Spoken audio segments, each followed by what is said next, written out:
নিজের বাচ্চার কাপড় অন্যজনকে দান করার আগে হাজারবার ভেবে নেবেন।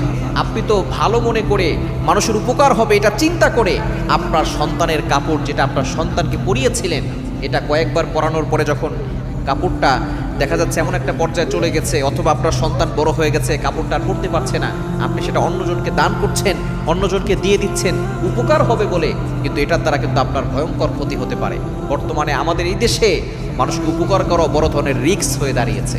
আপনি দেখা যাচ্ছে রাতের বেলা গাড়ি নিয়ে বের হয়েছেন, কেউ একজন আপনার কাছে হেল্প চাচ্ছে, আপনি তাকে হেল্প করতে গিয়ে আপনি কঠিন কোনো বিপদে পড়ে যাবেন। এটাই হচ্ছে আমার সোনার বাংলাদেশ। সুতরাং আপনি আপনার সন্তানের যে কাপড় মানুষকে দিচ্ছেন, এর দ্বারা বড় ধরনের ক্ষতি হতে পারে।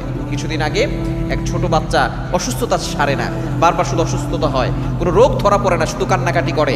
শেষ পর্যন্ত দেখা গিয়েছে যে তার যে কাপড় অন্য কাউকে দান করেছে, সেই কাপড় নিয়ে একজন তার উপরে জাদু করেছে। বাচ্চাকে ক্ষতি করার জন্য